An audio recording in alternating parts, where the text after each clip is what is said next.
안녕하세요. 저는 60대 후반 여자입니다.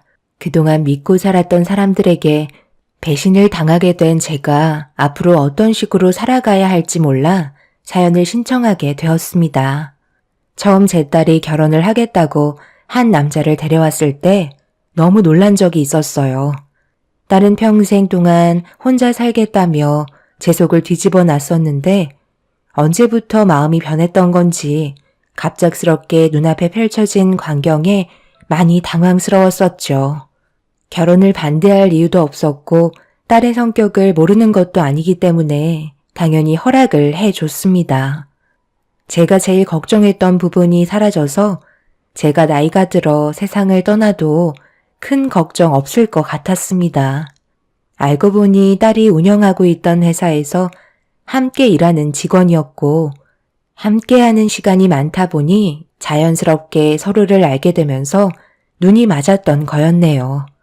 그동안 일에만 빠져서 살았던 딸이기 때문에 이제 마음의 여유를 가지고 살길 간절히 바랐었습니다. 엄마 입장에는 자식이 고생하고 있는 모습을 보는 게 너무 괴로웠었거든요.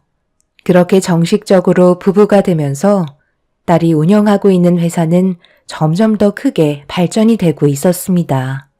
그 모습을 뒤에서 지켜보고 있던 저는 너무 행복했었고 항상 저에게 밝은 모습만 보여주던 딸이 결혼 생활을 아무 걱정 없이 잘 유지해 오고 있는 줄 알았어요.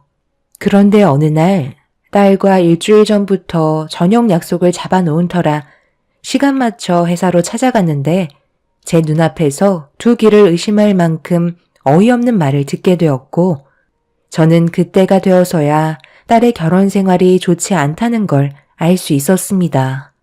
한평생 딸을 키운 엄마의 입장에서 누구보다 딸의 마음을 제일 잘 알고 있을 거라 생각했었는데 겉으로 표현하지 않던 딸의 모습을 보면서 행복한 삶을 살고 있다고 착각한 제가 너무 한심스러웠어요. 안사도는 회사까지 찾아와 많은 직원들이 보는 앞에서 손가락질을 하며 화를 내고 있었는데 주고받는 대화가 저를 더욱더 화가 나게 만들었어요. 그것 하나 못해줘서 나를 여기까지 찾아오게 만들어? 내 아들이랑 결혼한 지 얼마나 됐니? 벌써 3년이다.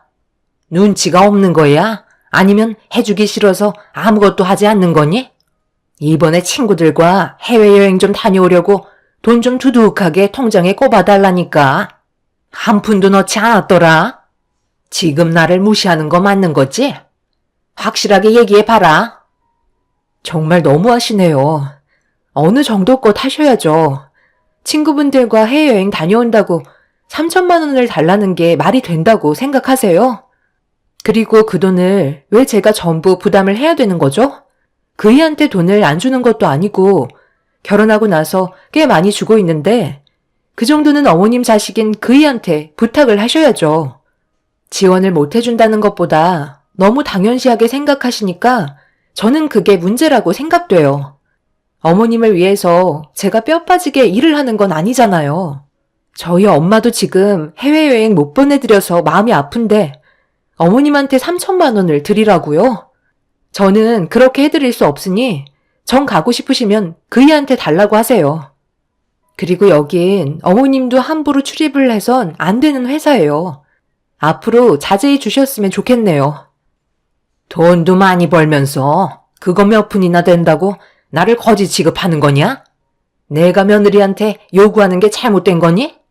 내 아들 데려갔으면 그 정도는 당연히 해줄 수 있는 거지. 나이도 더럽게 많아서 애도 못 가지는 주제에 뭘 잘했다고 나를 노려봐? 젊은 내 아들 데려갔으면 나한테 감사해야 되는 거 아니야?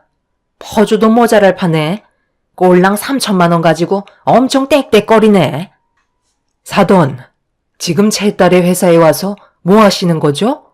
가만히 듣다 보니 이건 너무한 것 같아 제가 나설 수밖에 없겠네요.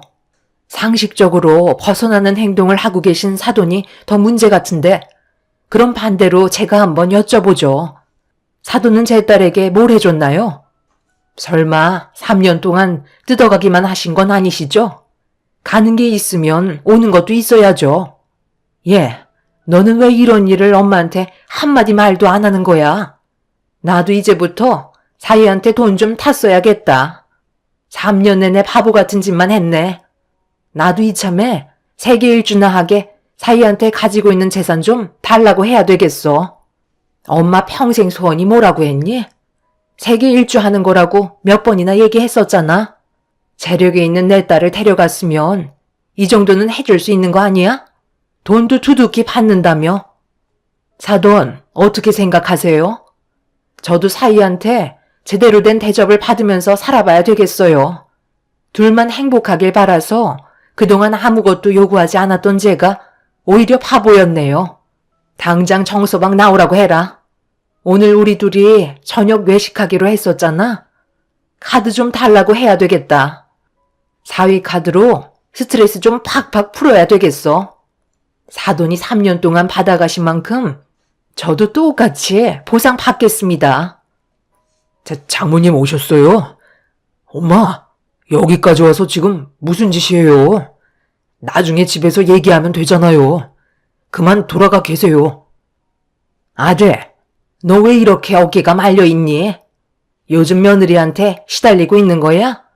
어깨 좀 펴고 당당하게 있어야지. 사돈은 제가 한 말에 기분이 나빴는지 회사가 떠나갈 정도로 목소리를 높이기 시작했어요.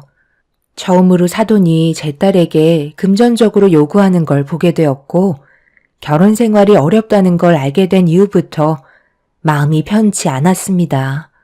그렇게 안 좋은 대화를 계속해서 주고받던 도중 사위는 점점 격해지는 상황을 최대한 빨리 마무리 짓기 위해 사돈을 회사 밖으로 내보낸 다음 집으로 돌려보냈습니다.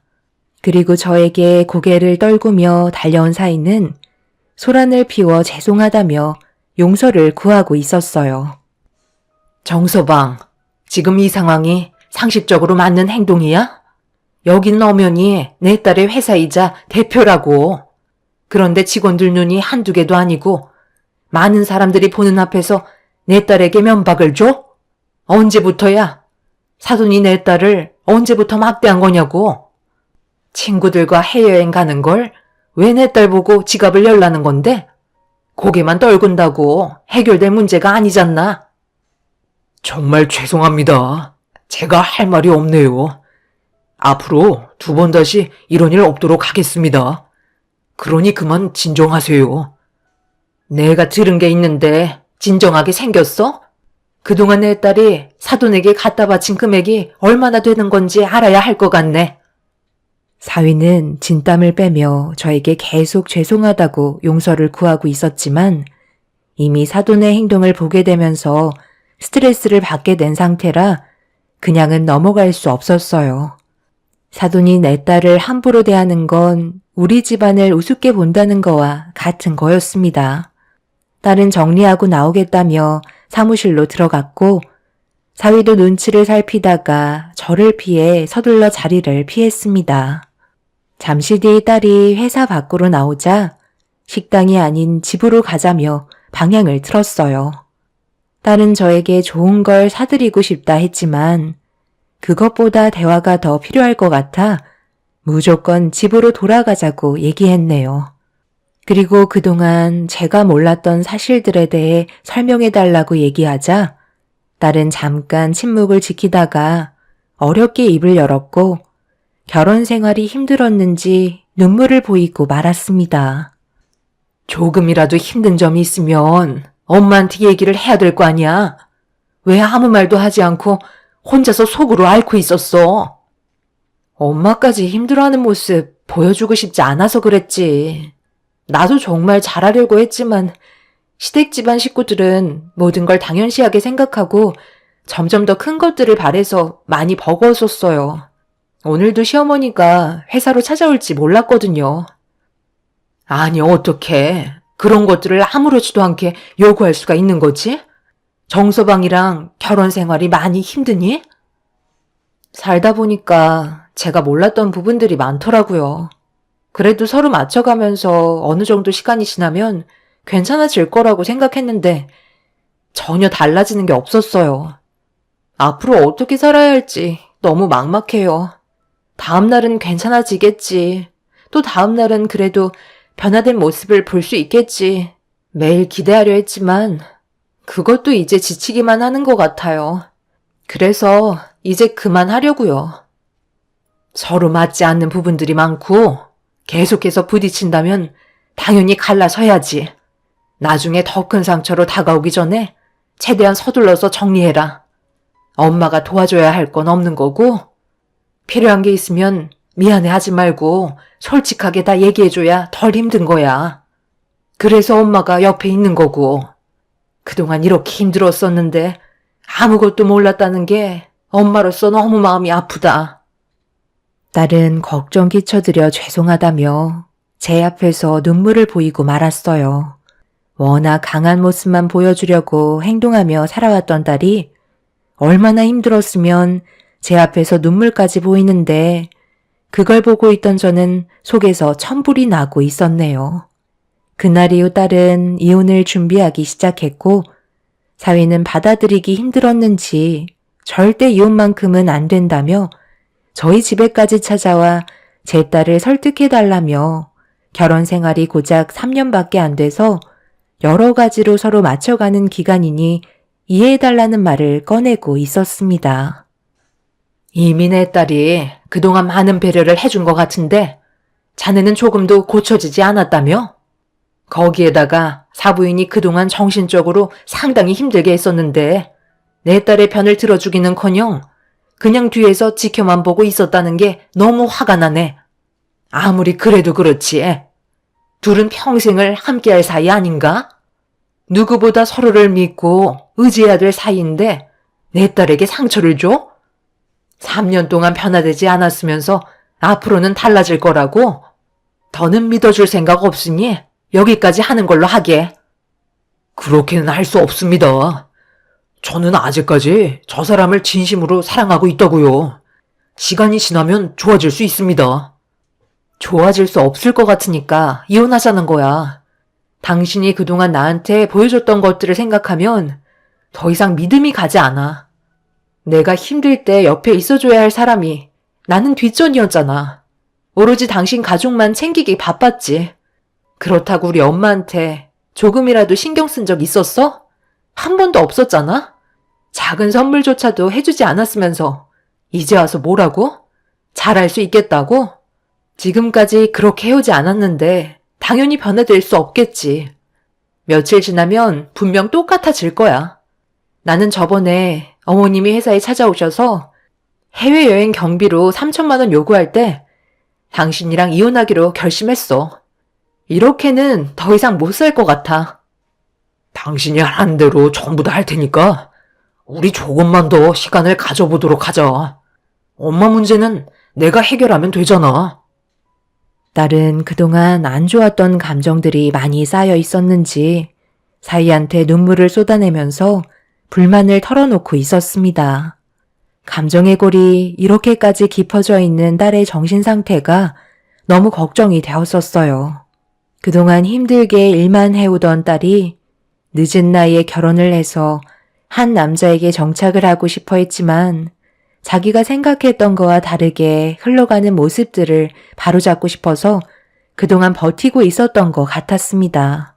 요즘 세상 이혼은 아무것도 아니라지만 제 딸에게 있어서 이혼은 너무나도 힘든 결정이었고 그래서 3년의 결혼 생활 동안 놓지 못하고 있었던 거였죠. 이미 완전하게 닫혀버린 딸의 마음을 다시 열 수 없다는 걸 저는 알고 있었는데 사위가 저희 집에 올 거라고 미리 사돈 집안과 얘기를 주고받았는지 사돈 식구들이 저희 집에 찾아와선 초인종을 눌렀네요. 사태가 심각해지기 전에 알아서 잘하면 될 것을 발등에 불이 떨어지고 나서야 급하게 수습하려는 모습이 정말 한심해 보였습니다. 현관문을 열자마자 사부인은 다짜고짜 제 손부터 잡았어요. 아이고, 사부인, 다 제 잘못입니다. 그저 며느리가 버는 돈이 많다 보니 시애미를 위해서 그 정도는 아무것도 아니라고 생각했었어요. 그래서 아무렇지도 않게 그동안 금전적으로 요구를 했었는데 제가 너무 요구만 했나 봅니다. 사돈이 잘 좀 설득해 주세요. 이혼을 하면 서로에게 상처로 남게 되겠지만 결혼 생활을 유지하고 관계 회복에 시간을 가지면서 다시 예전으로 돌아갈 기회를 만든다면 앞으로 서로 웃는 날만 생기지 않겠습니까? 꼭 이렇게까지 일을 벌이셔야 되겠어요? 저번에 제가 며느리 회사에 찾아갔던 건 정말 큰 실수였습니다. 한 번만 노여움 푸시고 사돈께서 며느리 좀 잘 설득시켜 주세요. 사람 인연이라는 게 쉽게 끊어지는 게 아니잖아요. 저는 한 번 맺어진 인연은 끝까지 가야 한다고 생각해요. 분명 좋아질 수 있는 방법을 찾을 수 있을 겁니다. 충분히 대화로 풀어나간다면 해결되지 않을 문제는 없을 거라고요. 그러니 제발 좀 도와주세요. 저에게 도움을 요청해봤자 이미 제 딸의 마음에 너무나 상처가 많았고 골이 깊어졌는데 그걸 저한테 설득시키라는 것 자체가 나쁜 엄마로 만드는 거나 다름없는 거라고요. 이미 내 딸은 상처를 받았는데 그걸 왜 제가 설득을 시켜서 관계를 유지해야 되는 거죠? 죄송하지만 이미 내린 결정을 번복할 일은 조금도 없습니다. 그러니 더 상황을 악화시키지 마시고 이제 그만 돌아가 주시죠. 저희가 잘하겠다잖아요. 왜 이렇게 앞뒤가 꽉 막힌 사람처럼 행동하시는 거예요? 누가 보면 올케가 엄청나게 많은 돈을 줬는 줄 알겠네. 가족이라는 게 뭐예요? 서로 부족한 게 있으면 채워주는 거잖아요. 저희가 금전적으로 도와달라고 부탁을 한 건 그만큼 올케가 버는 돈이 많다는 걸 저희도 알고 있기 때문이에요. 세상 떠날 때 싸고 갈 것도 아닌데 그것 좀 쓴 거 가지고 이혼까지 갈 문제인가요? 올케, 내 말이 틀렸어? 가족한테 쓰는 돈이 그렇게 아까웠던 거야? 다들 저를 뭘로 생각하고 계신 건데요? 가족이라고요? 저를 단 한 번이라도 가족으로 생각했던 적이 있었어요? 그냥 이용해 먹는 수단으로밖엔 안 봤잖아요. 무슨 모임이 있을 때마다 다들 뒤로 빠져서는 돈 한 푼 내지 않았고 제가 결혼하고 나서 정식적으로 초대한 적 있으세요? 필요할 때만 이용하려고만 하지 정작 제가 도움이 필요할 때 부탁하면 남처럼 행동하셨잖아요. 그럴 때마다 얼마나 정 떨어졌는 줄 알아요? 가족이면 마음이 중요한 거라고요. 그런데 제가 지금까지 결혼 생활하면서 느낀 거라곤 저를 지갑처럼 생각하고 있다는 거였어요. 싫다고 하면 저 사람한테 온갖 불만 다 털어놓고 부부 사이 감정 상태 안 좋게 만들어놨으면서 이제 와서 가족이라고요? 제가 봤을 때 남보다 못한 사이 같은데요? 그래서 지금 이혼을 하겠다는 마음이 확고한 거야? 내 아들이랑 이혼하면 앞으로 남은 인생이 편안해질 줄 알지? 우리가 그냥 두 눈 뜨고 순순히 이혼해줄 거라는 생각이라면 꿈 깨거라. 한번 엮인 인연 끝까지 한번 가보자고. 우리도 더 이상은 좋게 좋게 대화로 끝내지는 못할 것 같네. 잘못한 부분에 대해 충분히 인정하고 반성하고 있으면 기회를 줘야 하는 거 아니냐? 사돈 식구들은 사태가 심각해지고 나서야 수습을 하려 했지만 이혼을 하겠다는 딸의 마음이 확고한 상태라 더 이상 마음을 되돌릴 수가 없었어요. 그렇게 되다 보니 사돈 식구들의 목소리도 높아졌고 이혼을 하지 않겠다며 오히려 저희 가족에게 화를 내고 있었죠. 이럴 때 남편이라도 옆에 있었다면 정말 많은 힘이 되었을 텐데 오래전에 먼저 세상을 떠나버려서 저희끼리 그 사람들을 상대해야만 한다는 게 너무 슬픈 현실로 다가왔었네요. 그렇게 한참 동안 이혼을 한 해 만에 공방이 오고 가다가 아무것도 해결이 되지 않은 채 사돈 식구들은 집으로 돌아가게 되었고 저희는 만신창이가 된 상태로 거실 소파에 앉아 서로 아무 말 없이 바닥만 보고 있었습니다. 딸이 침묵을 깨며 뱉은 첫마디는 이제 그만 쉬고 싶다는 거였어요. 일하는 것도 지치고 남은 인생 삶을 즐기고 싶다며 모든 걸 내려놓길 원했습니다. 여지껏 열심히 달려왔으니 그동안 벌어서 모은 돈으로 충분히 살아갈 수 있다며 대화를 주고받았네요. 딸은 앞으로 어떻게 살아가야 할지 많은 고민에 빠져 있었는데 제가 할 수 있는 건 아낌없이 좋은 말들과 격려를 해주는 거였어요.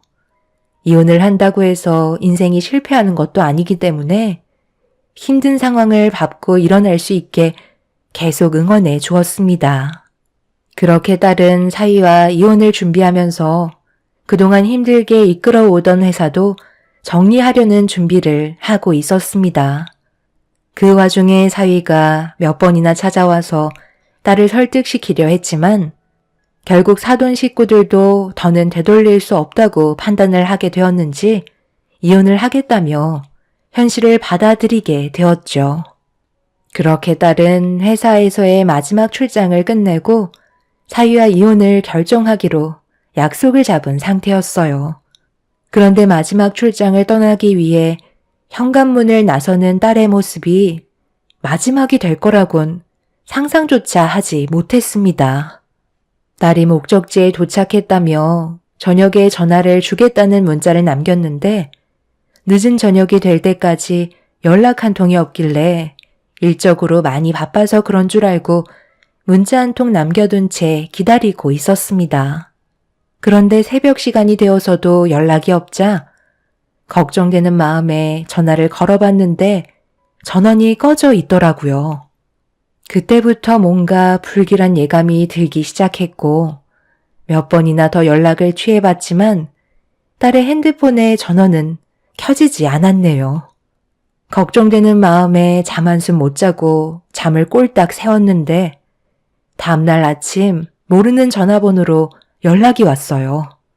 불안한 마음 가라앉히며 떨리는 손으로 통화 버튼을 누르는 순간 딸이 세상을 떠났다는 연락 한 통을 받고 말았습니다. 믿을 수 없는 소식에 전달받은 위치로 급하게 몸을 움직였어요. 그렇게 병원에 도착해서 관계자에게 도움을 요청해 딸이 있는 위치를 안내받았고 천천히 걸어가 신원을 확인하려고 덮여있던 천을 천천히 들쳐 올리는 순간 그 자리에서 주저앉아 오열을 하고 말았습니다. 이미 차갑게 식어서 굳어버린 상태로 누워있는 딸의 모습을 받아들이기가 너무 힘이 들었어요. 제 옆에 있던 담당 형사는 현장 수사를 진행 중이긴 하지만 아직까지 특별한 단서는 없는 것 같다며 근처 식당에서 술을 너무 많이 마셔서 중심을 잃을 정도였다는 식당 사장의 말을 수사한 형사가 대신 전해주고 있었습니다. 그런데 숙소로 걸어가던 도중에 다리 위에서 중심을 잃어 떨어진 것 같다며 현장의 사진을 보여주었네요. 평소에도 술을 잘 먹지 못하는 딸이 이혼 문제 때문에 괴로워서 과도하게 술을 먹은 것 같았어요. 저는 그렇게 알고 있을 수밖에 없었죠. 그리고 이 소식을 담당 형사가 사위한테까지 연락을 했는지 사돈 식구들을 전부 다 데리고 병원으로 찾아왔네요. 세상 떠난 딸이 누워있는 모습을 보고 사위는 오열을 했고 뒤에서 사돈분들과 사돈처녀는 고개를 떨군 채 눈물을 보이고 있었습니다. 이 모든 게 전부 다 사돈 집안들 때문에 일어난 문제인 것 같아 병원이 떠나갈 정도로 난리를 치면서 사위의 멱살을 잡았고 내 딸을 살려내라며 온몸으로 괴로워하고 있었어요. 제 손으로 절대로 하고 싶지 않았던 딸의 장례를 진행하게 되면서 힘들어하고 있었는데 사돈 식구들이 저희 가족에게 미안했는지 저 대신해서 딸의 장례를 진행해주고 있었습니다. 더 이상 그 사람들을 붙잡고 난리칠 힘도 없어서 마냥 주저앉아만 있었어요. 그런데 제 딸의 안치실에서 사돈 식구들이 고개를 떨군 채 밖으로 나와서 대화를 주고받는데 얼굴 표정에 미소가 보이더라고요. 사위는 주변을 살피면서 표정 관리를 해야 된다며 자기 얼굴을 직접적으로 뺨을 올려붙이고 있었습니다. 힘겹게 사돈 식구들 앞으로 다가가 사위의 멱살을 잡아 올렸습니다. 자네가 지금 내 딸 장례식에서 감히 웃어? 웃음이 나오는 상황이야? 내 딸이 세상을 떠났다고. 그런데 뭐가 그리 좋아서 실실 쪼개고 있는 거야? 너희들 도움 필요 없으니까 내 딸 장례식장에서 당장 나가. 꼴도 보기 싫으니까 내 눈앞에서 사라지라고. 그래도 장례식 끝날 때까지는 있어야죠. 사람 앞날 아무도 모른다더니 어떻게 이런 끔찍한 일이 벌어질 수가 있는지 저희도 솔직히 처음에는 너무 놀라서 눈물을 쏟긴 했지만 지금 생각해보니까 이렇게 된 건 전부 며느리 잘못이었잖아요. 사람 마음 곱게 써야 한다고. 가족들에게 상처를 줬으니 그만큼 벌을 받은 거라고요. 그런데 내 아들한테 들어보니까 며느리의 재산이 한 78억 정도 된다는데 그럼 내 아들이 남편이니까 유산을 전부 다 가져갈 수 있는 거잖아요.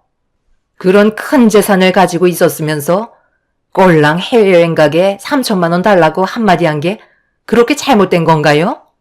정말 이해를 못하겠네. 어쩌겠어요. 이미 지난 일이고 며느리는 세상을 떠나버렸으니 내 아들에게 돌아갈 78억으로 남은 인생 대신 편하게 살아줘야죠. 전부 다 자기 업보인 거예요. 장례가 끝이 나면 저희와의 관계도 이만 정리하는 게 좋겠네요. 너희들이 뭔데 내 딸 유산을 함부로 가져가겠다는 거야? 절대 너희들 뜻대로 되지 않으니까 당장 내 눈앞에서 사라져. 장례식장에서 본색을 드러낸 사돈 식구들은 며느리가 죽으면 배우자인 자기 아들이 유산을 전부 다 받게 되어 있다면서 법대로 해도 자기들이 이긴다며 제 딸의 78억 유산 쓸 생각에 환호성을 지르고 있었습니다. 그 모습을 보는데 너무 화가 치밀어 올라 저는 딸의 영정사진 앞에서 사위의 멱살을 잡은 채 절대 원하는 대로 할 수 없을 거라며 난리를 치고 말았습니다. 그렇게 한참 동안 몸싸움이 벌어지고 있는데 세상 떠난 딸의 사고를 수사하던 담당 형사가 장례식장으로 들어왔어요. 그런데 꽤 많은 형사들을 데리고 왔더라고요. 그런데 저와 몸싸움을 벌이고 있던 사돈 식구들에게 갑자기 수갑을 채웠고 세상 떠난 제 딸과 연관이 있다는 충격적인 말을 듣게 되었습니다. 담당 형사가 저에게 내민 투명한 작은 봉투 하나를 건네주었는데 그 안에 있던 내용물을 보게 된 순간 저는 경악을 하고 말았어요. 딸이 평소에도 항상 소지하고 있었던 손바닥만한 작은 메모지였고 그 안에 적혀있던 내용은 사돈 식구들이 범인이라는 걸 알려주는 결정적 단서였습니다. 그리고 사위의 팔을 강하게 뿌리치다가 상처가 났을 거라는 글을 도망치면서 작성했는지 제대로 알아보지 못할 정도로 적혀 있었네요. 저는 사위의 팔을 급하게 걷어붙였고 충격적이게도 손톱 자국이 선명하게 긁혀 있었습니다. 담당 형사는 단순 사고로 덮일 줄 알았는데 주민분들께서 쓰레기를 줍다가 딸의 친서를 발견하고 혹시 몰라 신고를 하게 된 거라며 상황을 설명해 주셨네요. 그 순간 사돈 식구들은 단체로 싸늘히 굳어졌고 자신들은 아무 잘못이 없다며 억울하다는 말을 꺼냈습니다. 담당 형사는 딸의 부검을 의뢰했고 형사의 말대로 수사 진행을 돕게 되었습니다. 결국 딸의 손톱에서 사위의 DNA가 나오게 되면서 상황은 급격하게 달라져 버렸습니다. 주변 CCTV 수사 범위를 확대했고 거기에서 사돈 식구들의 차량이 발견이 되면서 계획을 세웠다는 걸 알 수 있었어요.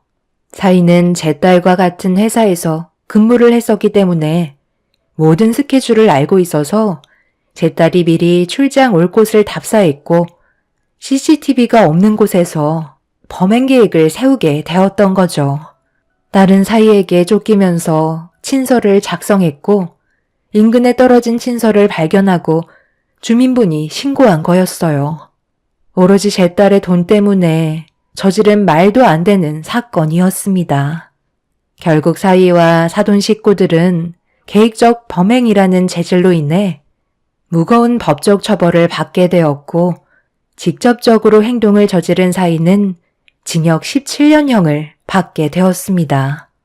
그리고 함께 가담한 사돈 식구들 또한 8년형을 선고받았고 사위는 제 딸의 유산 상속에 제외가 되면서 사건은 마무리가 되었습니다. 하마터면 묻힐 뻔했던 사건이 밝혀져서 그 사람들을 처벌할 수 있었지만 제 마음은 조금도 풀리지 않았어요. 한평생 애지중지하며 키워온 제 딸은 이미 세상을 떠났기 때문이죠. 그날 이후 저는 지금까지 힘들게 살고 있는 상황입니다. 앞으로 어떻게 살아야 할지 모르겠네요. 자식을 먼저 떠나보내신 분들은 남은 인생을 어떻게 살아가시는지 알고 싶습니다. 제 사연을 들어주신 분들, 오늘 하루도 행복하시길 바랍니다. 감사합니다. 안녕하세요. 저는 40대 중반 여자입니다. 최근 몇 달 사이 기가 막힌 일들이 눈앞에 펼쳐졌고 지금 현재 어떻게 하면 그 사람의 인생을 송두리째 무너뜨릴 수 있을지 많은 고민을 하고 있는데요. 그동안 정말 많이 참았지만 절대 해선 안 될 행동을 남편이 저지르게 되었고 저는 아직까지 그때의 기억이 너무 생생해서 쉽게 분노를 삭힐 수가 없습니다. 남편과 저는 30대 초반에 결혼을 했고 지금 현재 중학생이 된 아들 하나가 있습니다. 남편과 사는 세월 동안 크게 문제될 건 거의 없었어요. 워낙 조용한 성격이고 내성적이라 표현 자체도 잘 안 해서 주위에서 소극적이라는 말을 많이 듣는 편이었죠. 그래서 회사 집 말고는 다른 생활을 한 적은 없었습니다. 가정적인 부면이 많아서 항상 무엇보다 가족이 우선이었어요. 저에게는 그런 모습이 좋았지만 사회생활에 여러 가지로 어려움을 겪을까봐 걱정이 되기도 했었습니다. 회사 사람들과 개인적인 시간을 가지는 걸 상당히 꺼려 하더라고요. 술을 마시는 자체를 싫어해서 그런 자리를 항상 피해 다니기만 했었죠. 그러다 보니 남편의 회사 사람들도 더 이상 함께 하는 걸 원하지 않을 정도로 남편의 성격은 확실히 남들과는 달랐습니다. 하지만 본인은 그런 점에 대해 크게 문제를 삼거나 하지 않았어요. 그렇게 무조건 가정이 우선이었던 남편이 어느 날부터인가 조금씩 이상한 행동을 보이기 시작했어요. 처음 목격을 했던 장면은 장을 봐서 집으로 돌아왔는데 남편은 그날도 일찍 퇴근했는지 현관의 신발이 가지런하게 정리가 되어 있더라고요. 그래서 남편을 부르면서 장봐온 물건들을 식탁에 올려놓았는데 남편을 불러도 아무런 대답이 없길래 안방 문을 열자 베란다 문을 굳게 닫아놓고 누군가와 통화를 하고 있었습니다. 그 모습을 보고 있는데 평소에는 웃음기가 거의 없던 사람이 누군가와 통화를 하고 있는지 입이 귀에 걸릴 정도로 즐겁게 통화를 하고 있더라고요. 그래서 아무 생각 없이 가까이 다가가 베란다 문을 두드렸고 남편은 화들짝 놀라면서 홍조가 된 얼굴로 저를 바라보더니 급하게 전화를 끊어버렸어요. 그 모습을 보면서 주방으로 다시 돌아와 장바온 물건을 정리하면서 뒤따라 나온 남편에게 누구길래 내가 온 줄도 모르고 정신없이 통화를 하고 있었냐고 물어보게 되었죠. 내가 들어오는 소리 못 들었어? 몇 번이나 불렀는데. 누군데 당신 입이 귀에 걸릴 정도로 즐겁게 통화를 했던 거야? 아, 별거 아니야. 다른 곳에서 근무를 했던 사람인데 이번에 우리 회사 쪽으로 발령이 났거든. 그래서 회사에 필요한 것들 대충 얘기해주고 있었어. 처음부터 딱딱하게 대응할 필요는 없으니까 앞으로 꽤 많이 부딪혀야 할 것 같거든. 남편의 목소리가 상당히 떨리고 있다는 걸 느낄 수 있었지만 크게 신경 쓰지는 않았습니다. 제가 남편의 성격을 모르는 것도 아닌데 심각하게 받아들일 필요는 없다고 생각했었어요. 저 몰래 누군가에게 마음을 품고 있을 정도로 배포가 큰 사람이 아니라는 걸 누구보다 잘 알고 있었으니까요. 그런데 제가 알던 남편의 성격은 조금씩 변해가기 시작했고, 어느 날부터인가 외적인 모습에 신경을 많이 쓰기 시작했어요. 자기를 가꾸는 거에 대해서도 시간조차 아깝다던 사람이 변화하는 모습을 옆에서 지켜보고 있는데, 여자인 제가 봤을 때 뭔가 느낌이 좋지 않다는 걸 알 수 있었습니다. 그런데 딱히 저에게 발각된 것도 없었고, 어떠한 증거물조차 만들지 않았기 때문에 일단 남편에게 어떠한 말도 하지 않고 변화되어 가고 있는 행동을 살피고 있었죠. 그동안 함께 해온 세월이 있었고, 누구보다 제가 그 사람을 워낙 잘 알기 때문에 저에게 실망을 안겨줄 거라곤 전혀 생각하지 못했었어요. 그리고 워낙 내성적인 성격에 항상 가정을 우선시했던 사람이라 바람 피울 정도의 그릇은 되지 못한다고 거의 확신까지 하고 있었습니다. 하지만 시간이 계속해서 지날수록 남편의 행동과 모습들이 낯설어서 결국 참다 못한 저는 조심스럽게 남편의 분위기를 살피면서 은근슬쩍 요즘 회사 생활은 어떤지 물어보게 되었네요. 항상 똑같지 뭐. 맨날 반복해서 보는 사람들이고 하는 일에 변화가 없는데 달라질 건 아무것도 없는데. 그런데 이런 건 왜 물어보는데? 아니, 요즘 내가 당신의 모습을 쭉 지켜봐오고 있는데 예전보다 상당히 밝은 모습 같아서 무슨 좋은 일이 있길래 매일 얼굴에 웃음꽃이 폈나 궁금해서 물어본 거야. 최근 들어 외모에도 신경을 많이 쓰고 있고 향수라면 기겁을 하던 사람이 갑자기 몸에 향수를 뿌리고 다닐 정도면 많은 변화가 생긴 거 아니야? 여태까지 내가 봐왔던 당신과는 전혀 다른 모습인데? 나도 이참에 내 성격 좀 고쳐보려고 그러는 거지. 그런데 이게 쉽지 않더라고. 그동안 살면서 꾸미는 건 거의 해본 적이 없어서 뭘 어떻게 해야 할지도 잘 모르겠어. 그래도 당신이 알아봐 줄 정도면 내가 변화하려는 모습이 보였다는 거니 노력이 헛되지는 않았네. 나도 이제 좀 달라진 삶을 살아보려고. 회사 사람들과도 어울리는 시간 좀 가지면서 인간관계를 만들어 나가야지 안 되겠소. 전에는 당신과 은찬이한테만 신경을 썼었는데 지금은 우리 생활에도 여유가 생겼으니 나도 이제 주변을 살펴야 하지 않겠소? 그간 워낙 무심했던지라 회사 사람들이 나한테 쉽게 접근하지 못하고 있긴 한데 그래도 내가 노력하는 모습을 보여주니까 조금씩 마음의 문을 열더라고. 내일은 회사 사람들이 나랑 술 한잔 하자는 말까지 나왔다니까. 내가 가까이 다가가는 만큼 주위 사람들도 다가온다는 걸 느낄 수 있었어. 앞으로 모임에 빠지지 않을 생각이야. 당신이 변화하려는 모습은 보기 좋은데 우리 가정에 지장을 줄 정도로 많은 변화를 주지만 않았으면 좋겠어. 남편이 내성적인 성격을 바꾸고 싶어하는 모습이 나쁜 건 아니었지만 불안함은 여전했고 무엇 때문에 그런 변화를 생각한 건지 저 또한 진지하게 남편을 지켜봐야만 했어요. 그런 생활들이 점점 반복이 되어가면서 제가 걱정하고 있던 문제점들이 하나둘씩 나오기 시작했어요. 워낙 술도 안 마시고 남들과는 다른 생활 패턴을 유지했던 사람이라 직원들과 함께 술자리를 가지는 날이면 집안 곳곳에 구토를 반복했고 변기통을 끌어안고 쓰러져 잔다든지 술에 취해 길에서 자다가 경찰서에 들어온 적도 한두 번이 아니었네요.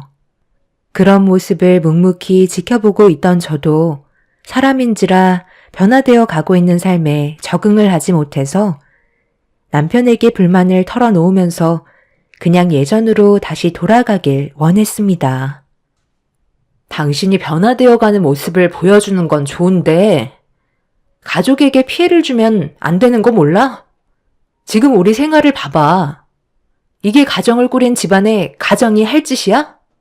술도 잘 먹지도 못하는 사람이 이기지도 못하는 술을 무리하게 마셔서 왜 남들에게 피해를 주는 건데?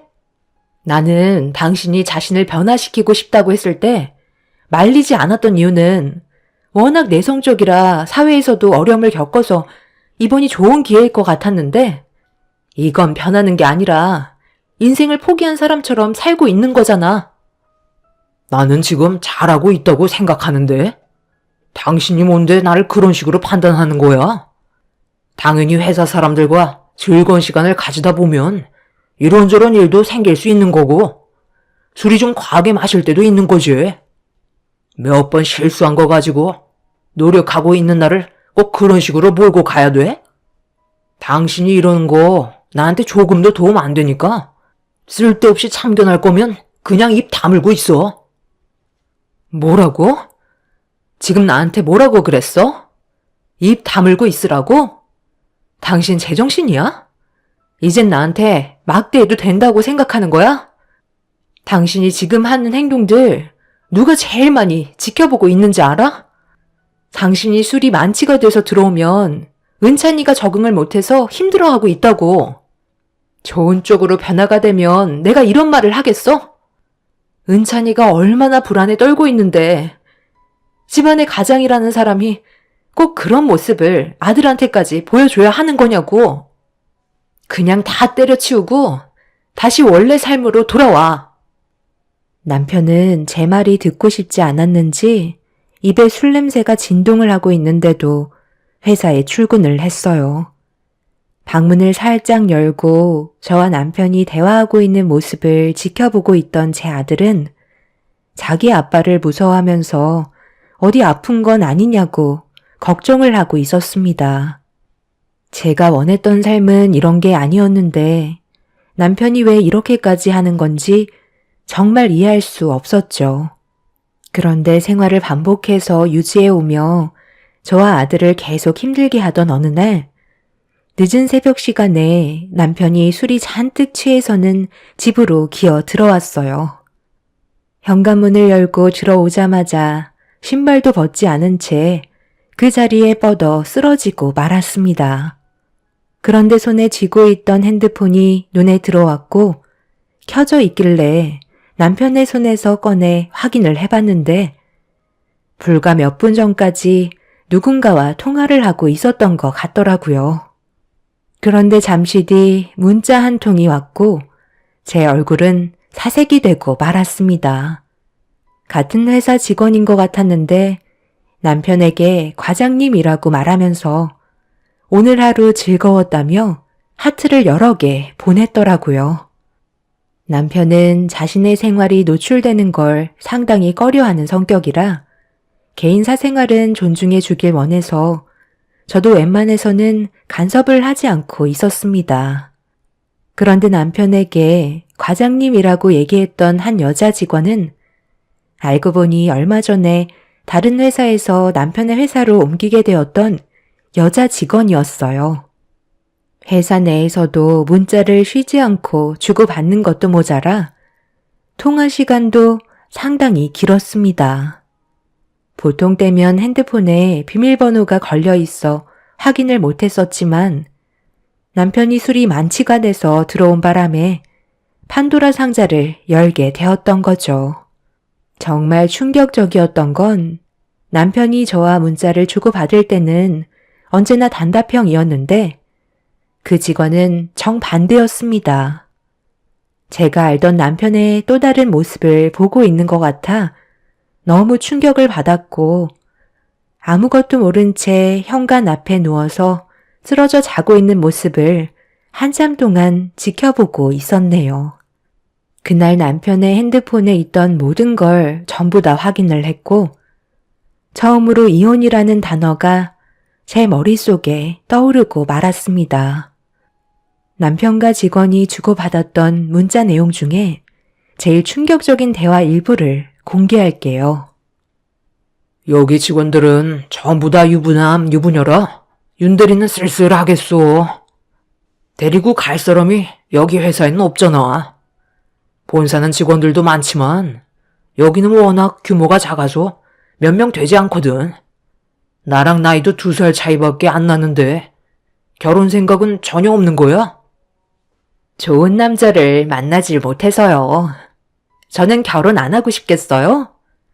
가정을 꾸리고 살고 싶긴 하지만 마음 맞는 남자 찾는 게 쉬운 건 아닌 것 같아요. 나이도 이제 40 중반인데 누가 저를 데려가겠어요? 평생 혼자 살아야 할까 봐요. 그 말이 내 마음을 너무 아프게 하는데?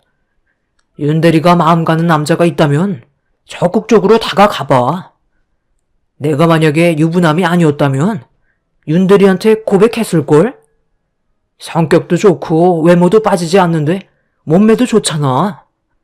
누가 될지 모르겠지만 윤대리를 데려가는 남자는 정말 좋겠어.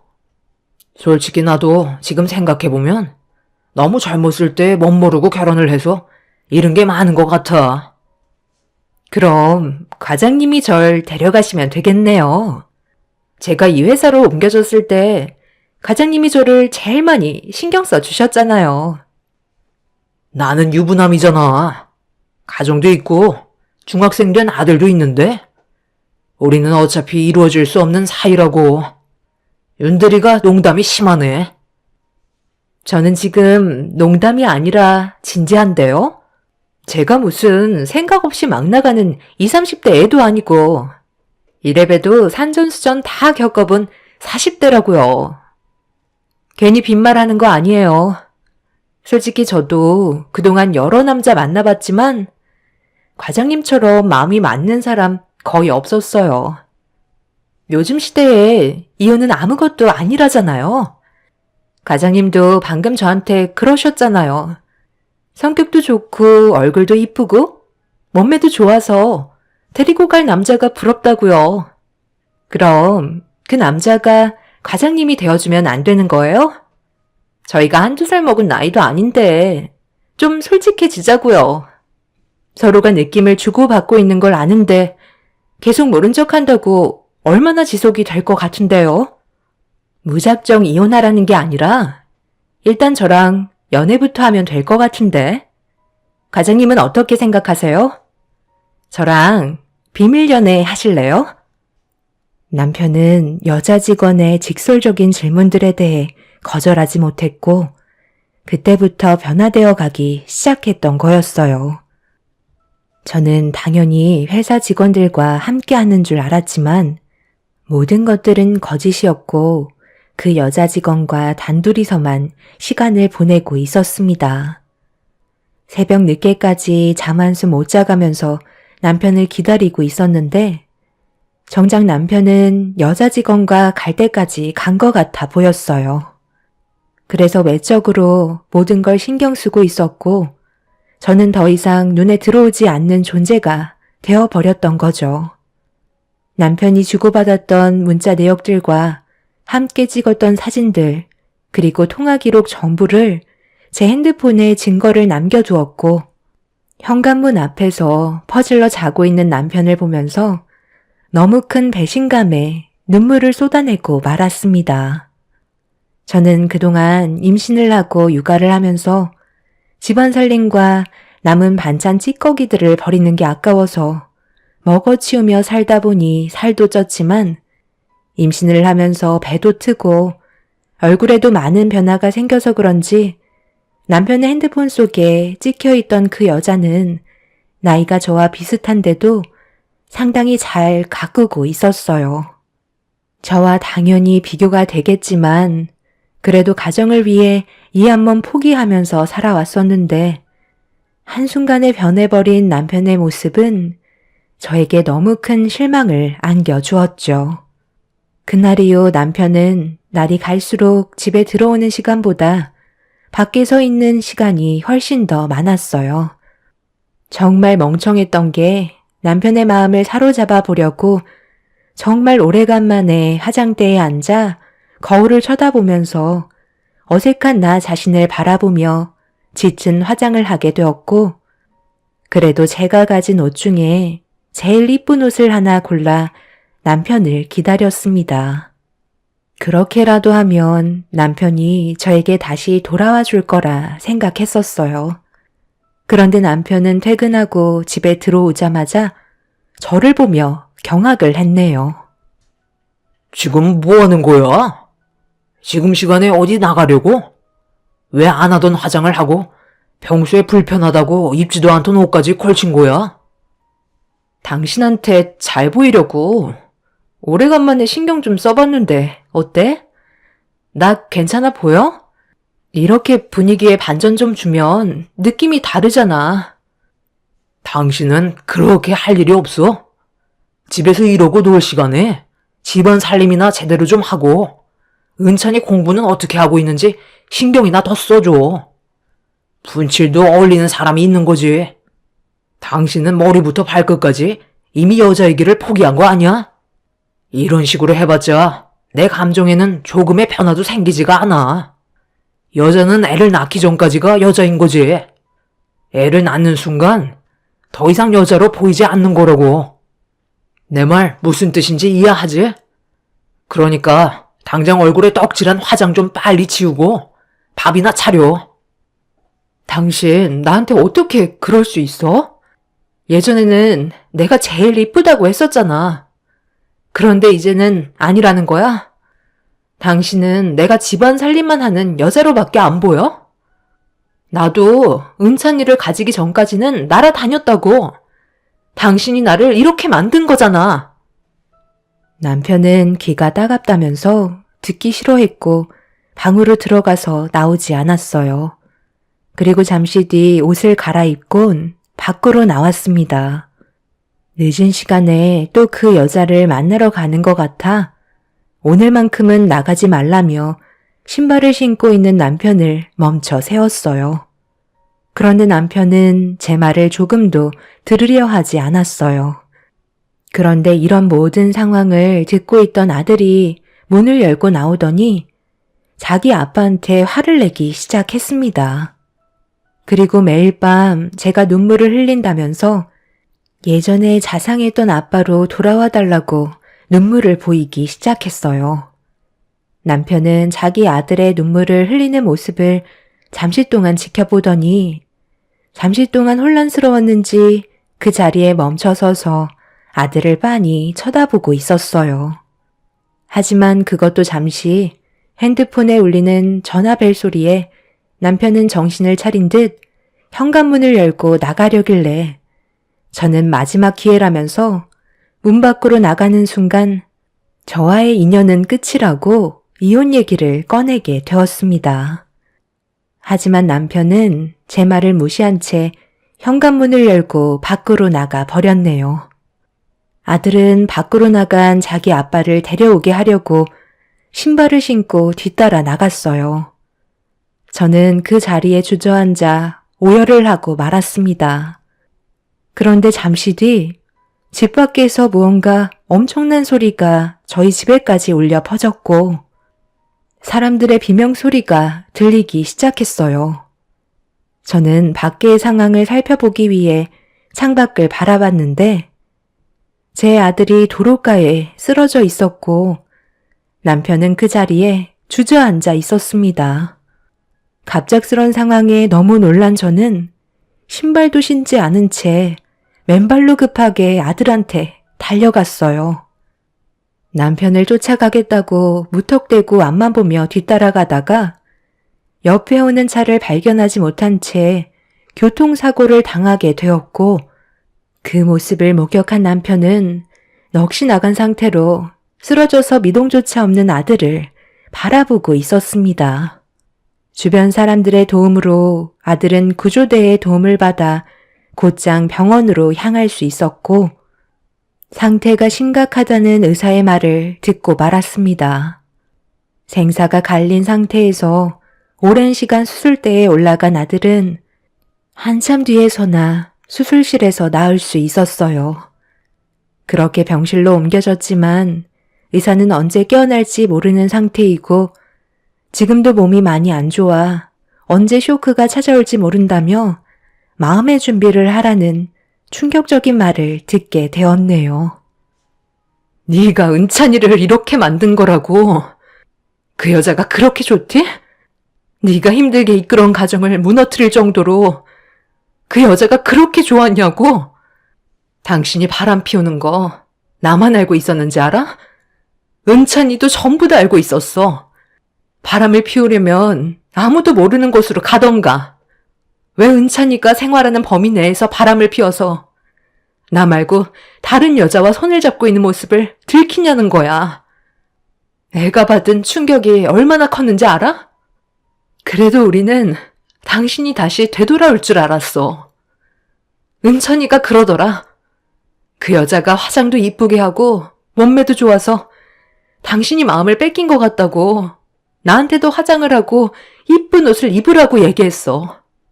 그럼 당신의 마음을 돌릴 수 있을 거라고 말을 했었다고. 그래서 은찬이 상처 덜 받게 화장도 하고 평소에 입지도 않았던 옷까지 입었는데 우리가 노력하는 그런 모습은 조금도 보려하지 않고 그런 막말을 쏟아부어서 애한테 상처를 줘? 왜 아무 말도 못하는데? 당신이 이러고도 무사할 것 같아? 만약 은찬이가 조금이라도 잘못되기라도 해봐. 그땐 내가 그 여자랑 당신을 절대 가만두지 않을 거야. 남편은 고개를 떨군 채 아무 말도 하지 못하고 있었어요. 인공호흡기에 의지한 채 겨우 숨을 쉬고 있는 자기 아들을 보면서 많은 것들을 깨닫고 자기 잘못을 뉘우치길 바랐습니다. 그런데 남편이 들고 있던 핸드폰에서 쉬지 않고 전화가 울리더라고요. 딱 봐도 내연녀인 걸 알 수 있었지만 남편은 지금 상황에서는 저희 가족이 우선일 거라 확신하고 있었습니다. 그런데 갑자기 아들의 몸에 문제가 생겼는지 심정지가 오게 되었고 의사들은 급하게 응급조치를 하고 있었어요. 저는 아들이 깨어나지 못할까봐 너무 두려운 마음에 제대로 서 있지도 못한 채 오열을 하고 있는데 남편이 갑자기 손에 쥐고 있던 핸드폰에 울리는 전화를 받았습니다. 그 모습을 바라보고 있는데 지금 당장 가겠다며 미안하다는 말을 하더라고요.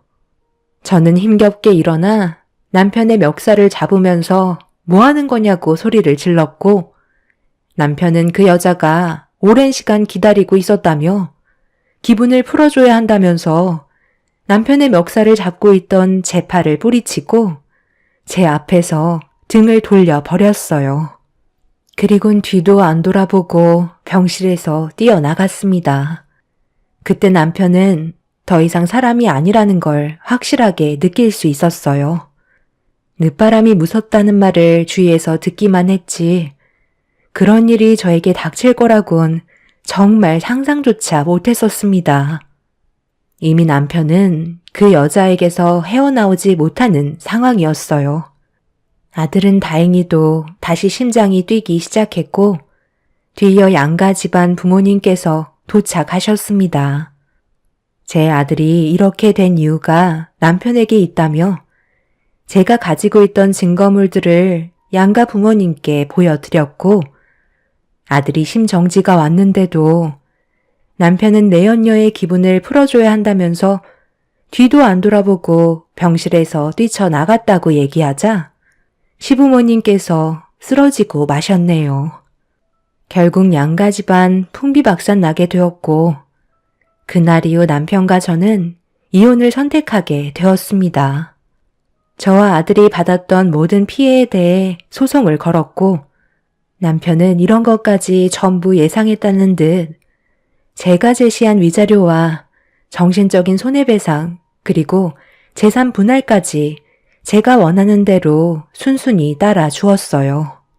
남편의 행동은 하루빨리 저와의 인연을 끝내고 내연녀와 함께 하고 싶어 하는 것 같았습니다. 당연히 내연녀에게도 이 문제에 대해 소송을 걸었지만 그 여자는 눈 하나 깜빡하지 않고 남편과 똑같은 행동을 보이고 있었죠. 예전 같았으면 둘 다 간통죄로 집어넣을 수 있었는데 왜 그런 제도가 폐지가 된 건지 전혀 이해할 수가 없었네요. 남편은 절대로 저와 아들 앞에 나타나지 않겠다는 각서까지 작성하게 되었고 이혼을 하게 된 이후 단 한 번도 저희 앞에 나타나지 않았습니다. 아들은 정말 다행히도 조금씩 몸을 회복시키고 있는 단계로 접어들면서 저희 부모님께서 저 대신 간호를 해주고 계셨어요. 남편과 이혼을 하고 저는 곧장 취업의 길로 들어서게 되었네요. 저는 정신적인 고통이 가시지도 않았지만 저까지 무너지게 된다면 아들의 인생은 너무 불행할 것만 같아 저라도 하루빨리 회복을 해야만 했어요. 그렇게 오랜 기간 묵혀있던 제 전공을 살려 늦은 나이에 취업을 해서 일을 하게 되었고 송년회 때문에 회사 식구들과 간단하게 식사하는 자리가 마련되어 있어서 참석을 하게 되었습니다. 그렇게 저는 식사만 대충 하고 눈치 봐서 먼저 일어나려 하는데 화장실에 다녀온 직원분들이 제 직책명을 부르며 자리에 앉아서 마저 식사를 하자는 말을 하길래 제가 사정을 얘기하려 하자 누군가 제 이름을 부르면서 가까이 다가오고 있었어요. 고개를 돌려보니 저와 대학교 시절 때 알고 지냈던 친구였습니다. 미영아, 네가 여긴 어쩐 일이야? 여기서 오늘 회식하는 거야? 이게 얼마만이야? 나 못 알아보는 건 아니지? 어머, 너 성우 아니니? 너무 달라져서 못 알아보겠다. 나는 오늘 회사 사람들과 송년회가 있어서 간단하게 저녁만 먹고 들어가 보려 했거든. 아무튼 이렇게 만나서 너무 반갑다. 그런데 내가 오늘은 사정이 있어서 급하게 가봐야 하거든. 나중에 다시 얘기할 수 있을까? 이건 내 명함인데 여기로 전화하면 돼. 너도 회식 온 거지? 그럼 즐거운 시간 보내고 나중에 다시 보자. 잠깐만, 내 명함도 가져가야지. 그런데 우리가 같은 회사를 다니고 있네? 명함에 적혀있는 회사명이 똑같은데? 부장님 오셨어요? 회사 장기 출장은 잘 다녀오신 거예요? 이분은 박미영 주임이신데요. 이번에 새로 입사하시게 된 분이세요. 아직 회사에 대해 아는 게 많이 없으세요. 박 주임님, 인사드리세요. 이분은 저희 회사의 최 부장님이세요. 이번에 해외에서 2년 만에 돌아오신 거예요. 아직 회사에 대해 잘 모르시니까 부장님이 이해 좀 해주세요. 미영이 너 우리 회사에서 주임으로 입사한 거야? 앞으로 우리 자주 볼 것 같은데? 정식으로 인사나 좀 나눌까? 오래간만에 보게 된 친구는 같은 회사에서 근무하고 있었고 부장의 위치에 올라와 있었어요. 그런데 친구가 제 직책명을 얘기하면서 반갑게 다가오자 직원들이 산채로 굳어졌고 저희가 친구라는 사실에 많이 놀란 눈치인 것 같았습니다. 그런데 저희가 시끌벅적하자 룸에서 문이 열리더니 누군가 조용히 좀 하라며 식당 전세 냈냐고 소리를 질렀어요. 그런데 그 사람의 얼굴을 보는 순간 경악을 하고 말았습니다. 그 자리에 전 남편과 내연녀가 둘이서 술을 마시고 있었습니다. 그런데 저를 발견하고 눈이 마주친 전 남편이 술이 잔뜩 취해서는 가까이 다가왔고 더러운 면상을 제 얼굴 가까이 붙이면서 한마디 했어요. 이제는 하다 여기까지 쫓아온 거야? 우리는 이제 이혼한 사이인데 뭐가 미련이 남아서 따라온 거야? 돈이 필요해? 그렇게 많이 뜯어갔으면서 아직까지 더 뜯어갈 게 남았니? 내가 너 때문에 인생을 망쳤다고. 지금 내 앞에서 사지 멀쩡하게 살아있는 걸 다행이라고 생각해. 너도 은찬이처럼 똑같이 만들어줄까? 그 지긋지긋한 얼굴 꼴도 보기 싫으니까 당장 내 눈앞에서 사라져. 당신들은 뭔데 노려보고 있는 거야? 나랑 한번 해보자는 거야? 별것도 아닌 것들이 더 밀어드네. 저기요, 술을 드셨으면 곱게 들어가셔야죠. 왜 여기서 난리를 치시는 거죠? 상황을 대충 보니까 단순한 관계는 아닌 것 같은데 이혼하셨으면 서로 남이잖아요. 그럼 서로에 대한 예의를 갖추셔야죠. 과거에 결혼을 했던 사이라 해도 지금은 법적으로 남이잖아요? 괜한 소란 피우지 말고 들어가셔서 마저 한잔 하시던지 아니면 그만 행패 부리시고 나가주시죠. 안 그럼 경찰에 신고하겠습니다. 네가 뭔데 나한테 이래라 저래라야. 아, 대충 알겠네. 당신도 내가 다른 여자를 만났다고 내 앞에서 똑같은 모습을 보여주고 싶었어? 나도 마음만 먹으면 잘 나간다는 걸 보여주고 싶었나 봐. 그래서 그쪽은 누구신데 이 사람 옆에 있는 건데요? 저는 미영이 친구입니다. 그리고 미영이가 그쪽한테 이런 대우를 받을 존재가 아니라는 것도 잘 알고 있는데요. 남편은 제 친구와 얼굴을 붉히더니 멱살을 잡았고 그 모습을 지켜보고 있던 내연녀는 남편 옆으로 다가가더니 온갖 막말을 퍼부으면서 저와 친구에게 달려들기 시작했어요. 순식간에 식당은 아수라장이 되어버렸고 남편과 친구가 몸싸움이 벌어졌는데 내연녀가 갑자기 제 머리채를 잡았습니다. 저 또한 그동안 정말 많이 참아왔던지라 내연녀의 머리채를 사정없이 흔들었고 그동안의 분노를 전부 다 폭발시켰습니다. 내연녀는 술이 많이 취해서 맥없이 쓰러졌고 뒤이어 남편의 양뺨에 손을 올려 붙였네요.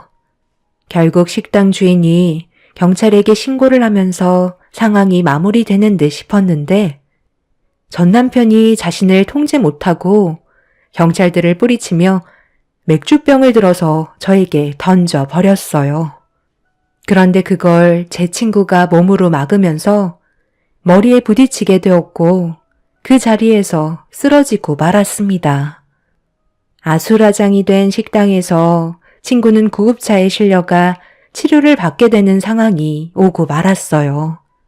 다행히 가벼운 뇌진탕 진단을 받았지만 저는 이 문제를 단순하게 넘기고 싶지 않아요. 친구도 자기가 동원할 수 있는 모든 걸 다 쏟아 부어서라도 용서하지 않을 거라 하네요. 남편도 자신이 뭘 잘못했는지 인정하고는 있지만 저희는 용서해줄 마음이 전혀 없는 상태입니다. 현재 그 사람은 법적인 처벌을 기다리고 있는데 시부모님께서 저희 집에까지 찾아와 내연녀를 앞에 세웠습니다.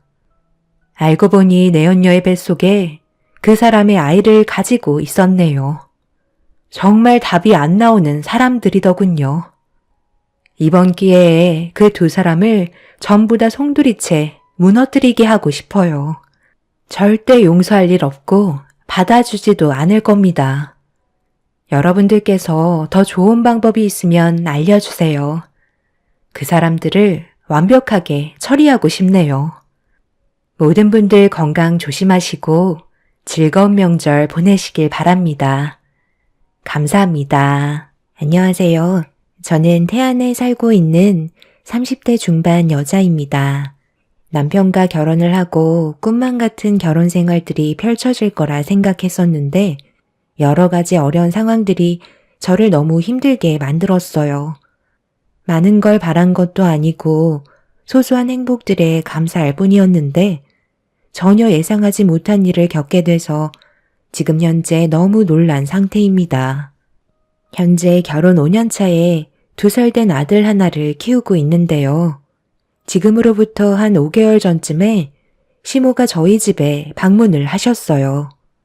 그때 당시 엄마도 함께 있었는데 시댁과 저희 집은 걸어서 10분 정도로 상당히 가까운 거리라 시모가 항상 예고 없이 찾아오실 때가 많았었죠.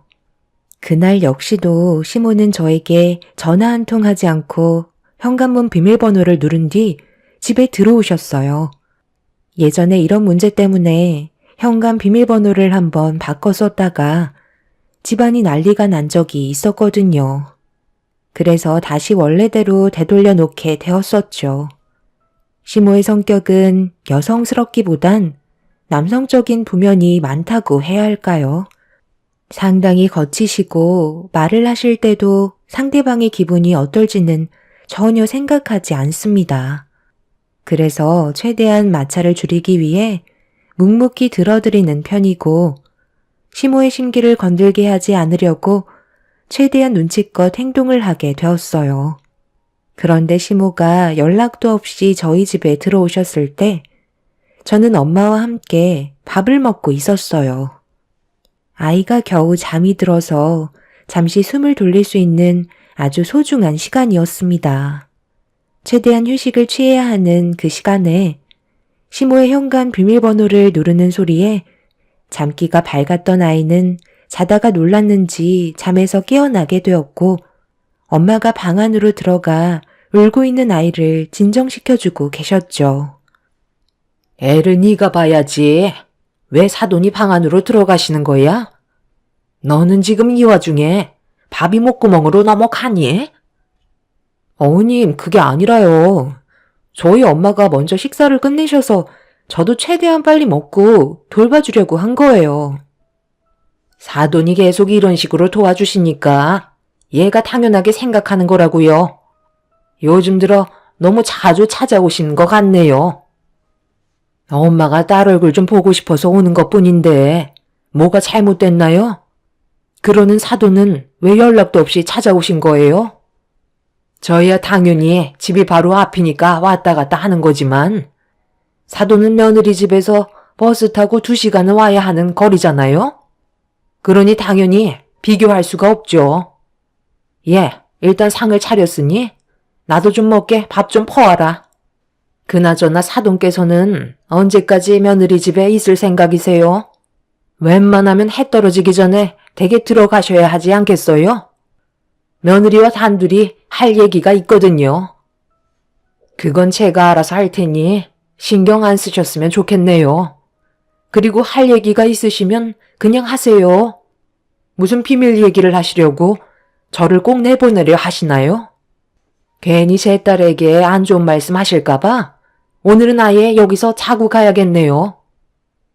엄마와 시모는 서로 안 좋은 시선을 주고받으며 가라앉은 분위기를 조성하고 계셨어요. 저는 밥을 먹다 체할 것 같아 시모에게 밥을 퍼드린 다음 엄마의 품에 안겨있던 아이를 제가 받아 들었습니다.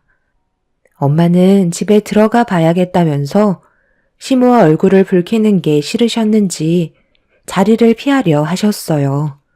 그렇게 짐을 챙기신 뒤 현관문으로 나서시려는데 엄마가 현금을 가지고 온다는 걸 깜빡하셔서 집에 쌀이 뚝 떨어져 아빠가 오시기 전에 저녁을 차려야 하는데 집에 들렀다 나오는 시간이 안 될 것 같다며 저에게 돈 좀 빌려달라고 부탁을 하셨어요. 그래서 엄마한테 용돈을 드린 지도 꽤 오래된 것 같아 이왕 드리는 거 용돈으로 챙겨 드리려 했는데 지갑을 열었을 때 제 눈에 들어온 건 10,000원짜리 3장 뿐이었어요. 어쩔 수 없이 엄마에게 죄송하다며 30,000원밖에 없다며 건네드렸습니다. 그렇게 엄마는 저에게 고마워하시며 집으로 돌아가셨는데 시모가 저를 빤히 쳐다보시더라고요. 무슨 생각을 하시고 계시는지 알아차리지 못했던 저는 어색한 미소로 시모를 바라봤어요. 너 지금 뭐 하는 짓이니? 시애미가 옆에서 떡하니 보고 있는데 쌀값 3만 원이 웬 말이야? 제정신인 거니? 그게요. 지갑에 현금이 있는 줄 알았는데 3만 원밖에 없어서 저도 당황했어요. 용돈도 챙겨드리지 못해서 죄송할 뿐이네요. 뭐라는 거니? 내 말은 왜 사부인한테 3만 원을 줬냐는 거야? 너는 출가 외인 아니야? 네가 지금 사부인한테 건네준 그 3만 원 누구 돈이야? 네가 직접 일해서 벌은 돈도 아니고 내 아들이 힘들게 회사 생활하며 상사 눈치 보면서 한 달에 얼마 되지도 않는 월급 받은 돈 아니니? 그런데 지금 내 아들의 돈을 한마디 상의도 없이 당연하다는 듯 꺼내주는 게 맞는 거야? 어머님이 말씀하신 대로 제가 저희 엄마한테 건네드린 3만 원이 남편이 힘들게 벌어온 돈은 맞는데요. 그렇다고 제가 크게 잘못했다고 생각되지 않아요. 저도 그만큼 남편에게 최선을 다해 내조하고 있고 이 정도는 충분히 이해해 줄 수 있을 거라 생각하는데요.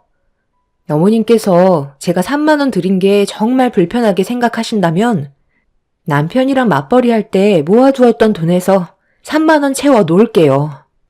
그런데 저도 남편이 잠깐 일을 쉴 수밖에 없는 상황이 있었을 때 제가 벌어오는 돈으로 생활했었고 그 돈으로 어머님, 아버님 용돈까지 전부 다 챙겨드렸었어요. 그래서 저도 이 정도의 금액은 당연히 저희 엄마한테 드려도 괜찮다고 생각했는데요. 용돈도 아니고 당장 현금이 없으셔서 쌀을 사지 못하신다는 건데 이 정도는 이해해 주셔야 하는 거 아닌가요? 저희 엄마한테 용돈을 챙겨드린 돈보다 제가 일했을 때 어머님께 챙겨드린 제 월급의 일부분이 훨씬 더 많았어요. 어머님께서 이런 사소한 일로 저에게 스트레스를 계속 주시면 앞으로 살아가는데 너무 힘들 것 같아요. 저희 엄마한테 쌀값으로 3만 원을 내어드렸다는 이유 하나만으로 시모가 화를 내는 거에 이해를 하지 못했던 저는 너무 서러운 마음에 시모에게 불만을 털어놓고 말았어요. 시모는 제가 반박을 하자 기분이 상하셨는지 얼굴이 붉어지셨습니다. 갑자기 말수가 적어지신 시모의 눈치를 조심스럽게 살피고 있는데 시모가 저에게 가까이 오라는 손짓을 하시더라고요. 그래서 안고 있던 아이를 방에 눕힌 뒤 시모에게 다가간 순간 전혀 예상하지 못한 일이 발생되고 말았습니다. 시모가 드시고 계셨던 우럭젓국이 너무 짜서 맛이 없다며 이런 것도 음식이라고 내어준 거냐면서 국그릇을 드시더니 제 몸쪽으로 젓국을 부어 버리셨어요. 너무 황당하고 어이가 없어서 뭐 하시는 거냐고 저도 모르게 소리를 지르고 말았습니다. 어머님, 지금 제정신이세요? 입맛에 안 맞으시면 그냥 안 드시면 되는 거잖아요. 그렇다고 저한테 국을 부어버리면 어떡해요? 너 지금 내 아들이랑 결혼한 지 얼마나 됐니? 5년 차 아니야? 그런데 아직까지 음식을 이런 식으로밖에 못 만들어? 저는 맘만 좋던데요. 그리고 어머님이 방금 저한테 부어버린 젓국은 저희 엄마가 만들어주신 거라고요. 어머님은 그동안 저희 집에 오셔서 한 번이라도 음식을 만들어주신 적이 있으세요? 시도 때도 없이 오셔서는 맨날 지적만 하시고 좋은 말은 단 한 번도 해준 적이 없으셨잖아요. 이렇게 사는 건 정말 아닌 것 같아요. 저번에는 어머님이 하도 난리를 치셔서 어쩔 수 없이 현관문 비밀번호 다시 제자리로 돌려놓았지만 이번에는 바뀐 비밀번호 절대 알려드리지 않을 거예요. 그리고 지금 당장 저희 집에서 나가주세요. 도대체 무슨 할 말이 하고 싶으셔서 오신 거예요? 딱히 하고 싶은 말도 없으셨죠? 그냥 트집 잡으시려고 들어오신 거 아닌가요? 당분간 어머님한테 연락드리지 않을 테니 어머님도 오지 마세요. 시모는 제가 얼굴을 붉히면서 화를 내기 시작하자 어이가 없다는 듯 쳐다보고 계셨습니다. 남편과 결혼을 한 뒤로 시모는 하나부터 열까지 전부 트집만 잡으셨어요. 그렇다고 좋은 말을 해주신 적도 단 한 번도 없었어요. 그런 사소한 것들이 계속해서 쌓이다가 엄마가 힘들게 만들어주신 우럭젓국을 입에 맞지 않는다는 이유 하나만으로 그 자리에서 저한테 부어버리셨다는 건 너무 큰 충격과 실망으로 다가오게 되었죠. 그렇게 시모와 저는 서로 얼굴을 붉힌 채 노려보고 있었는데 아이의 울음소리로 상황은 마무리가 되었고 시모는 더 이상 아무 말 없이 집 밖으로 나가셨어요. 도대체 저희 집에 왜 오신 건지 이유도 알지 못한 채 엄마와 저는 상처만 받게 되었네요. 그날 퇴근한 남편에게 좀 전에 있었던 일들에 대해 불만을 털어놓으면서 속에 있던 말들을 꺼내놓았고 남편도 제 말을 듣고 많이 당황했는지 굳어진 얼굴을 하며 심각하게 받아들이고 있었어요. 그런데 문제는 여기서 끝난 게 아니었죠. 이런 안 좋은 일이 있게 되면 보통 서로 조심을 해야 되잖아요. 하지만 시모는 전혀 예상 밖의 행동을 보이셨어요. 시모가 저희 부부를 시댁으로 불렀는데 저는 가고 싶지 않아 한참을 고민하다가 그래도 가족이라는 게 서로 안 좋을 때도 있으면 분명 좋은 날도 찾아올 거라 믿고 어쩔 수 없이 시댁으로 향하게 되었습니다. 남편도 또다시 문제가 되는 일들이 발생이 됐을 땐 그냥 넘어가지 않겠다며 제가 느끼는 부담감을 조금은 덜어주고 있었어요. 그렇게 시모와 또다시 얼굴을 마주하게 되었지만 예전보다 더 안 좋은 상황인지라 어색한 분위기는 좀처럼 풀리지 않고 있었죠. 시부모님께서 저희 부부를 부르신 이유는 남편과 제가 다름 아닌 뱃일을 잠시 도와주길 원하고 계셨어요. 며칠만 일손 좀 거들어주면 된다는 말에 좀 당황스러웠었죠. 시모는 부탁이 아닌 명령을 하셨습니다. 가족 일이면 당연히 도와야 하는 거니? 너무 심각하게 생각하지 말고 받아들여라. 아들, 너는 회사에 다니기 전부터 너희 아빠 옆에서 줄곧 해왔던 일이라 그게 어려운 건 없지? 이번에 우리 배에서 일하는 외국인 근로자 형제 3명이 있잖아. 걔들이 글쎄 부모가 세상을 떠났나 보더라고. 그래서 어쩔 수 없이 장례식을 다녀와야 하니 빈자리를 메꿔야 하는데 며칠간 일당직을 구할 수도 없는 게 초보가 할 수 있는 일은 아니잖아.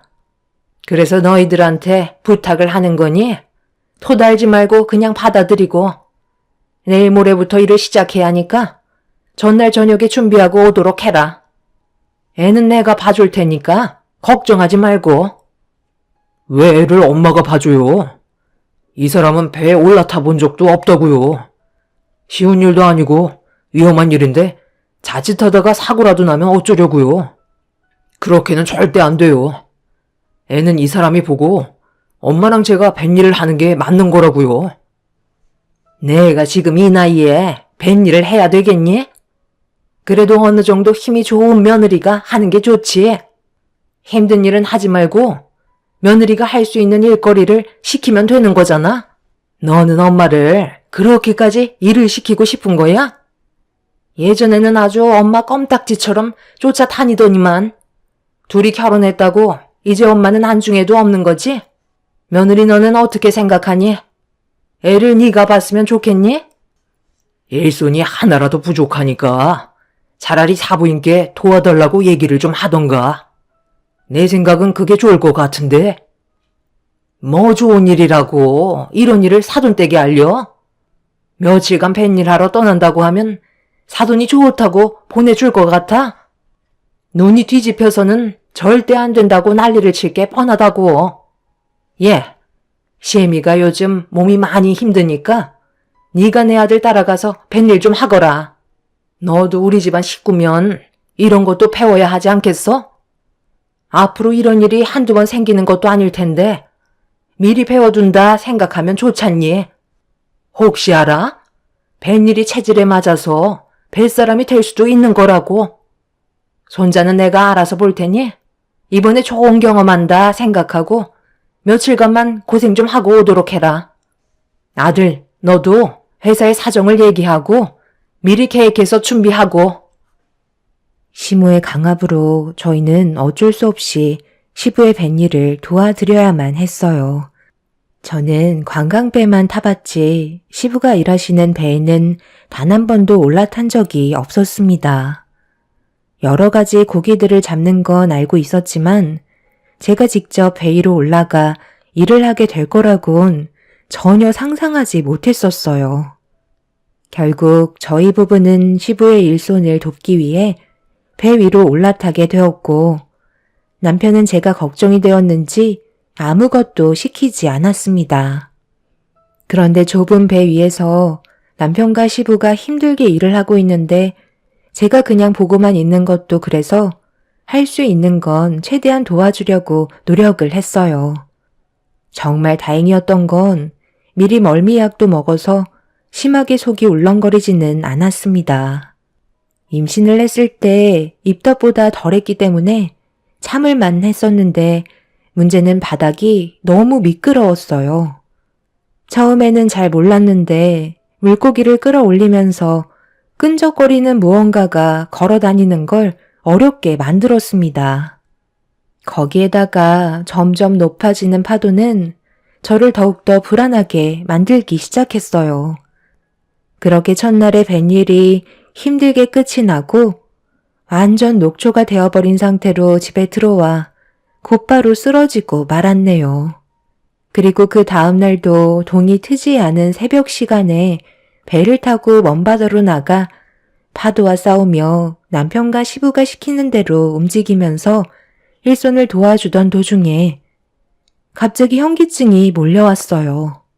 안 하던 일을 해서 그런지 어지러움이 갑작스럽게 왔었는데 제가 잡고 있던 줄을 놓치게 되면서 순간적으로 넘어지게 되었고 심한 파도의 너울이 제 몸을 통제하지 못하게 만들었습니다. 남편은 넘어진 저를 붙잡아 주려고 걸어오는데 큰 물고기가 잡혔을 때 끌어올리는 갈고리에 제가 굴러가다가 쿵하며 부딪히면서 순식간에 어깨를 관통하게 되었고 너무 고통스러운 나머지 비명을 지르고 말았습니다.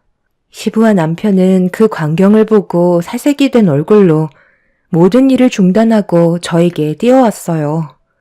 남편이 불안해하면서 몸에 박혀있는 갈고리를 빼내려 하자 시부가 남편을 말리면서 갑자기 빼내면 더 큰일 난다고 그대로 병원에 가야 한다는 충격적인 말을 꺼내셨어요.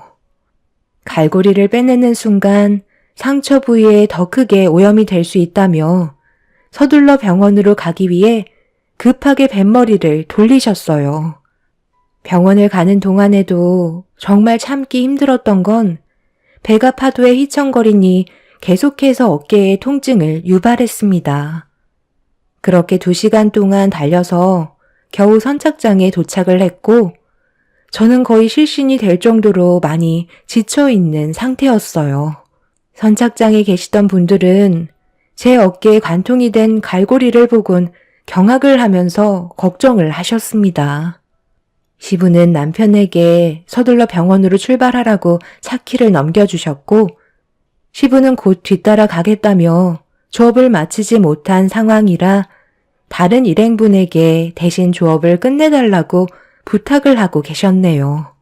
그렇게 저는 병원에 도착해 어깨를 관통한 갈고리를 빼내기 위해 상태가 어떤지 살피고 있었는데 꽤 심각한 상황인지 전신마취를 해야 한다며 치료가 쉽지 않을 거라는 진단을 받게 되었습니다. 결국 저는 수술대 위로 올라가게 되었고 몇 시간 뒤 긴박했던 상황은 겨우 마무리가 되었습니다. 다행히 수술이 잘 끝났다는 진단을 받게 되면서 어느 정도 안심은 할 수 있었지만 몇 달간 한쪽 어깨는 절대 사용하지 말라는 의사의 말을 듣게 되었어요.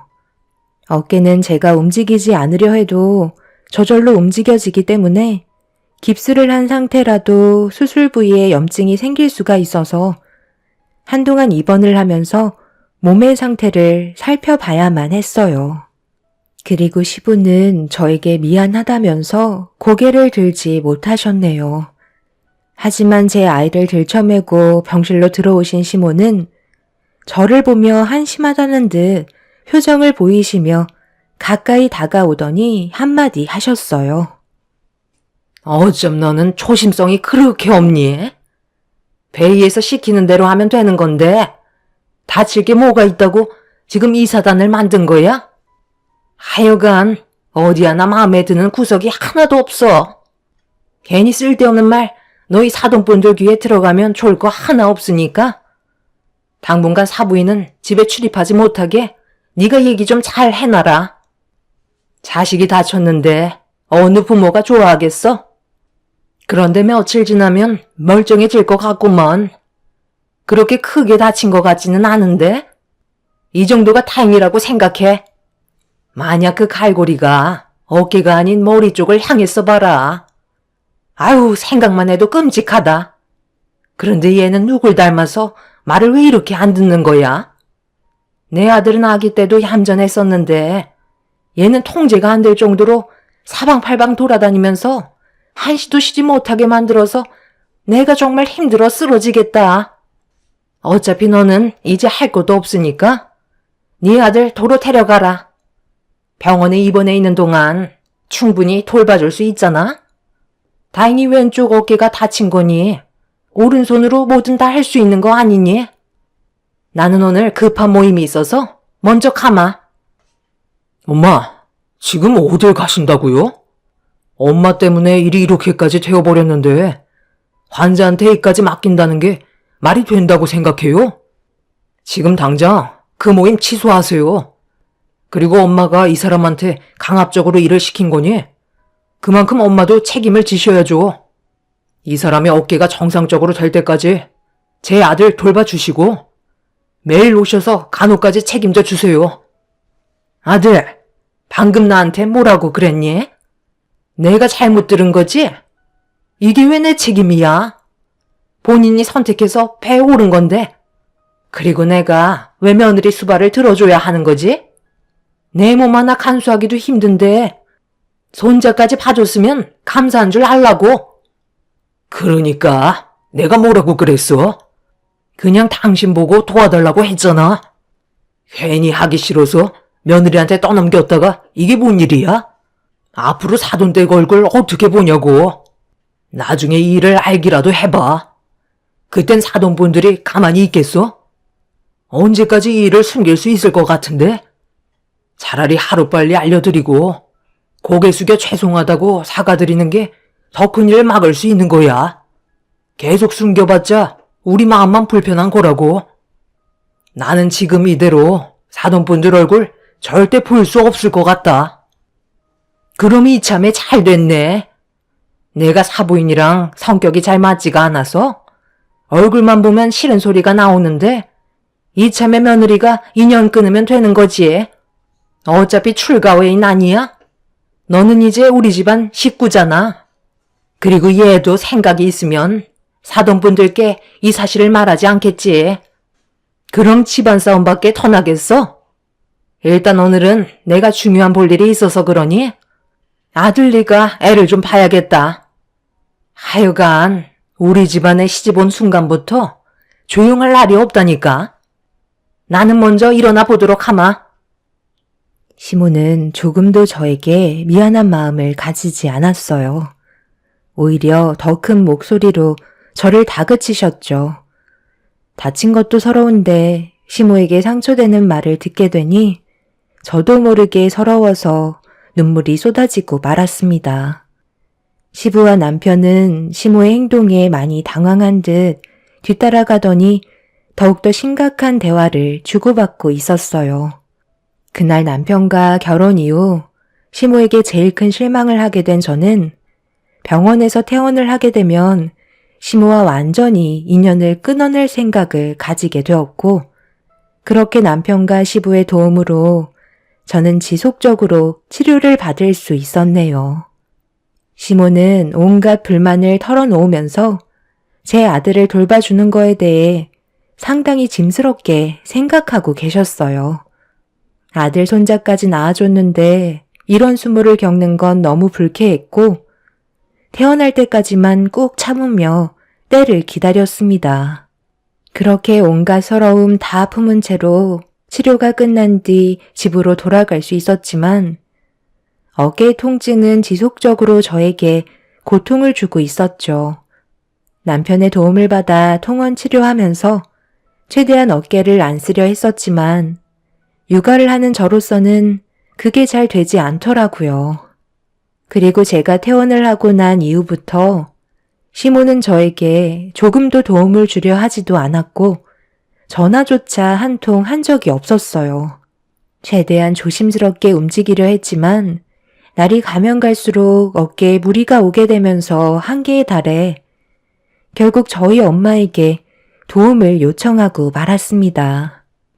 최대한 걱정 끼쳐드리고 싶지 않아 어깨를 다쳤다는 사실을 숨긴 채 엄마의 도움을 받고 있었는데 이제 막 빨빨거리며 집안을 돌아다니기 시작한 아이가 한시도 가만히 있지 않아 매번 불안했었는데 하필 엄마가 오셨을 때 아들이 식탁 위로 기어 올라갔고 잠깐 화장실에 다녀온 사이 그 모습을 본 저는 경악을 하며 떨어지려는 아이한테 달려가 끌어안으면서 넘어진 순간 완벽하게 낫지 않았던 왼쪽 어깨가 바닥으로 부딪히게 되면서 저는 결국 고통을 참지 못한 채 비명을 지르고 말았네요.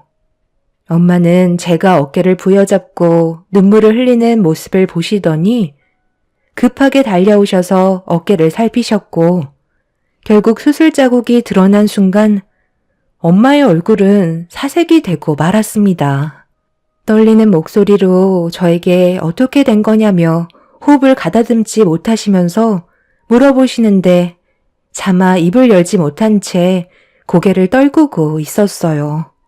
그런데 하필 그날 시부가 초인종을 누르면서 먹을 것 좀 사왔다고 밝은 얼굴을 하시며 인터폰을 바라보고 계셨네요. 엄마가 눈물을 훔치시면서 현관문을 열어주는 순간 시부는 엄마의 얼굴을 보자마자 들고 계신 봉투를 바닥에 떨어뜨리셨고 시부는 엄마의 얼굴에 흐르는 눈물을 보시고 눈치를 채셨는지 1초도 고민하지 않으시고 그 자리에서 무릎을 꿇으셨네요. 그리고 모든 상황을 설명하셨습니다. 엄마는 결국 오열을 하며 시부뺨을 내려치셨고 당장 모두를 집 안으로 불러들이라면서 화를 가라앉히지 못하셨네요. 시부는 몇 번이나 엄마에게 죄송하다는 말을 반복하시면서 시모와 남편을 서둘러 저희 집으로 부르셨습니다. 그렇게 모두가 한자리에 모이게 되었고 엄마는 제 몸에 난 상처를 보시며 괴로움의 하소연을 시작하셨어요. 이렇게 될 거라는 거 예상 못한 거 아니잖아요. 이제 어쩔 거예요. 제 딸의 어깨에 평생 후유증으로 남게 될지도 모르는 상처를 남기셨는데 이거 어쩔 거냐고요. 육아를 하는데 어깨가 얼마나 중요한 역할을 하는지 다들 모르시는 것도 아니잖아요. 그런데 이건 저희 잘못이 아니죠. 도와달라고 한 건 맞는데 다친 건 개인 부주의 아닌가요? 우리가 뭘 어떻게 해줄 수 있겠어요?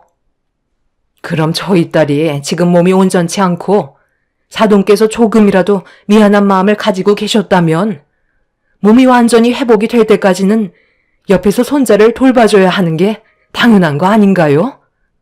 언제는 가족 운운하시더니 정작 정말 도움이 필요할 때는 왜 모른 척 하시는 거죠? 한 번도 해본 적 없는 뱃일을 시켰을 때 가족 얘기 꺼내지 않으셨나요?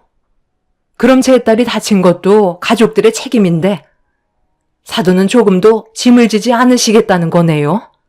신서방, 앞으로 어떻게 할 거야? 내 딸이랑 계속 살 거야? 아니면 이혼할 거야? 나는 지금 이 상태론 사돈분들의 며느리로 남게 할 생각이 조금도 없는데 당장 선택하게. 말이 좀 심한 거 아니에요? 고작 바늘로 어깨 찔린 거 가지고 엄청 호들갑이시네. 예, 내가 미안하다. 이제 됐니? 지금 그걸 사과라고 하시는 거예요? 고작 바늘로 어깨를 찔렸다고요? 저는 더 이상 어머님의 며느리가 될 생각이 없어요. 여기까지 하겠습니다. 그동안 제가 너무 많은 상처를 받아서 더는 견디지 못할 것 같아요. 당신이 선택해. 나야 어머님이야? 얘가 이참에 아주 나를 집어 삼키려 드네. 감히 심히 머리 위로 올라서겠다는 거니?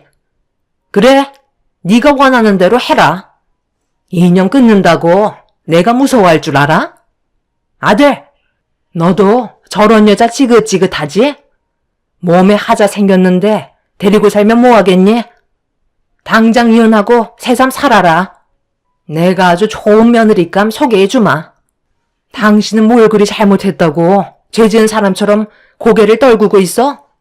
당당하게 고개 들고 그만 현실을 받아들이라고. 쟤는 이제 우리 집안의 며느리가 아니야. 제발 그만 좀 해. 당신의 그 억지 때문에 이런 상황까지 치닫게 된 거라고. 내가 애초부터 사과를 드리자고 얘기했을 때 내 말을 들었으면 이렇게까지 심각해지지도 않았을 거라고. 나는 이제 더 이상은 못하겠어. 내가 원하는 건 이런 삶이 아니었다고. 당신 때문에 내 아들의 인생까지 망치는 꼴은 더 이상 못 보겠어. 당신이 좀 책임을 못 지겠다면 우리 여기까지 하자고. 아들, 너도 잘 생각해서 판단해라. 아빠는 여기에서 이만 끝낼 생각이다. 지금까지 살아오면서 당신 때문에 내 인생은 너무 많은 피해를 봤었다고. 시부의 말을 듣던 시모는 어이가 없다는 듯 화를 내셨고, 시모는 시부의 뺨에 손을 올려 붙이셨습니다. 시부는 저희 엄마한테 죄송하다며 자리에서 일어나신 뒤 현관문으로 나가셨어요. 남편도 시부의 편에 서서 시모와 함께 할 수 없을 것 같다며 시모를 밖으로 내쫓아 버렸습니다. 한참 동안 현관문을 두드리면서 남편에게 난리를 치시던 시모는 끝까지 자기 잘못에 대해 인정을 하지 않으셨어요.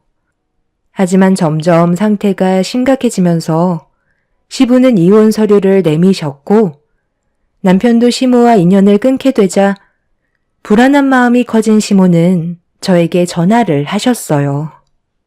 그리고 용서를 구하셨는데 시모의 말투에서 느껴지는 건 진심이 아닌 지금의 상황만 모면하자는 걸 알 수 있었습니다.